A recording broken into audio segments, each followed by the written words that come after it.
Gengis Khan, conocido como el temido conquistador que fundó el imperio terrestre contiguo más grande de la historia, es recordado no solo por su destreza militar y liderazgo, sino también por la crueldad que ejerció sobre aquellos que caían bajo su yugo.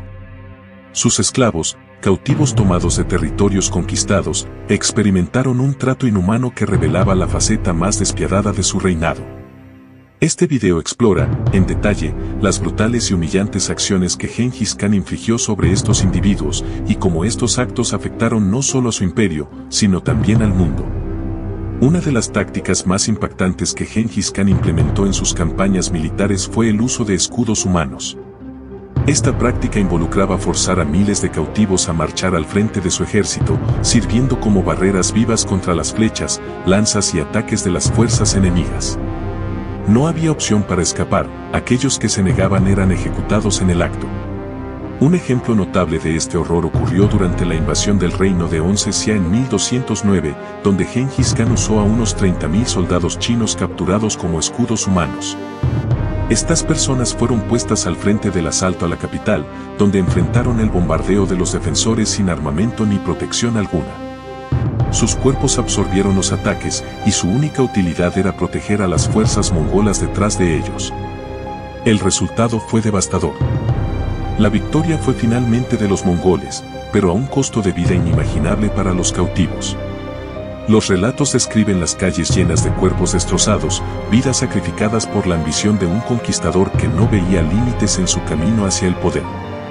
Este no fue un incidente aislado.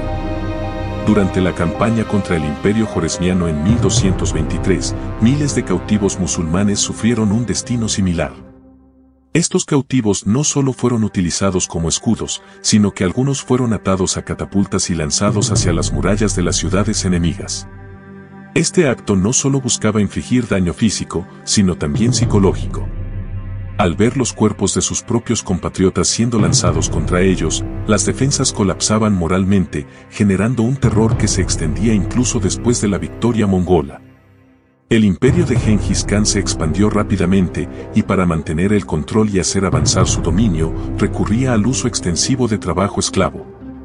Los prisioneros de guerra, incluidos hombres, mujeres y niños, eran sometidos a trabajos extremadamente duros. Cavar canales, construir caminos y transportar suministros eran solo algunas de las tareas asignadas a los cautivos. La creación de una red de comunicación y transporte que conectara los vastos territorios del imperio dependía en gran parte de este trabajo forzado. Los esclavos eran enviados a las regiones más inhóspitas, sin protección contra el clima extremo y con escasos recursos para sobrevivir. Los mongoles veían a sus esclavos como herramientas de expansión, meras piezas que podían ser desechadas cuando ya no eran útiles. Un ejemplo revelador de esto fue la construcción de las infraestructuras alrededor de Samarcanda, una de las joyas conquistadas por Gengis Khan en Asia Central. La ciudad fue asediada en 1220 y tras su captura, miles de sus habitantes fueron obligados a trabajar para restaurar la ciudad bajo la dominación mongola.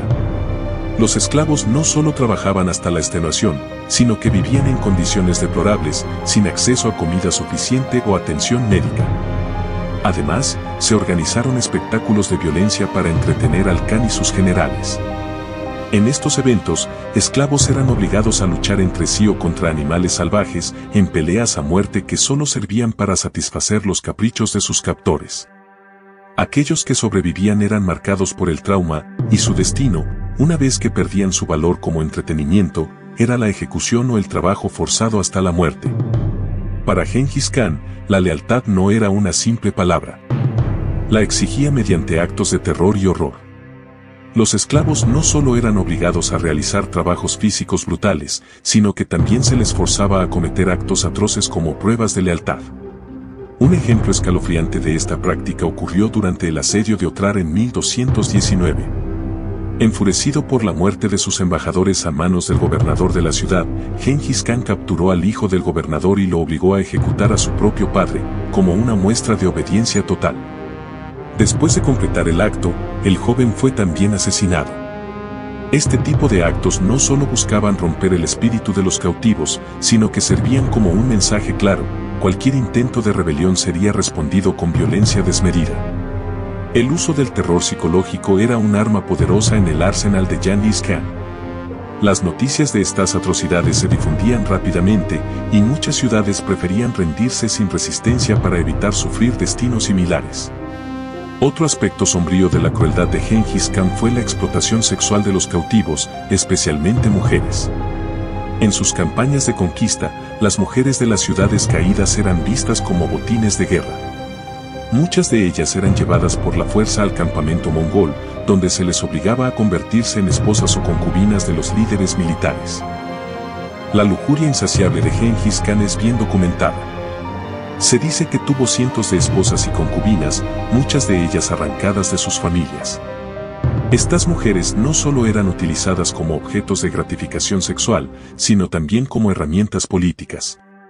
El Khan las intercambiaba como regalos o tributos a sus generales o aliados, consolidando la posición de poder dentro de su imperio.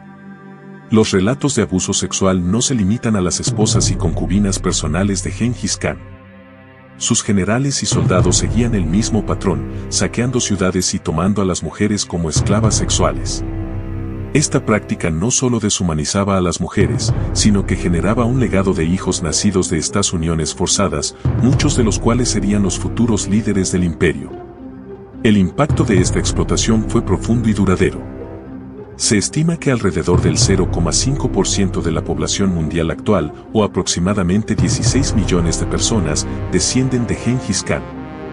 Esta cifra impresionante subraya la magnitud del abuso y el alcance de su dominio, tanto en términos territoriales como humanos.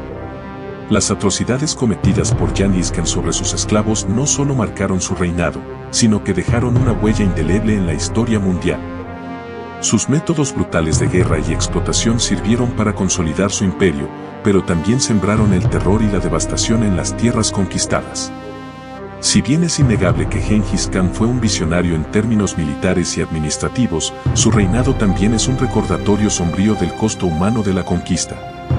La esclavitud, el abuso y el sacrificio de vidas inocentes se utilizaron como herramientas para su ambición, y las cicatrices de estas acciones todavía se sienten en muchas regiones del mundo hoy en día. Al observar la vasta destrucción y el sufrimiento humano que dejó Gengis Khan en su camino hacia la dominación, no podemos evitar cuestionar el verdadero costo de su ambición. Aunque su imperio fue uno de los más grandes jamás conocidos, ¿justifica el impacto de su crueldad los logros territoriales y militares? ¿Hasta qué punto debemos admirar o condenar a un líder cuyo poder se construyó sobre el sacrificio de millones de vidas, muchas de ellas esclavas? ¿Cómo juzgamos hoy a los grandes conquistadores de la historia y qué lecciones debemos aprender de sus acciones para evitar repetir los horrores del pasado? ¿Qué piensas tú? ¿Es posible que las acciones brutales de Gengis Khan se justifiquen como parte de su éxito, o debemos recordarlo principalmente por el terror y sufrimiento que infligió? Comparte tus pensamientos en los comentarios.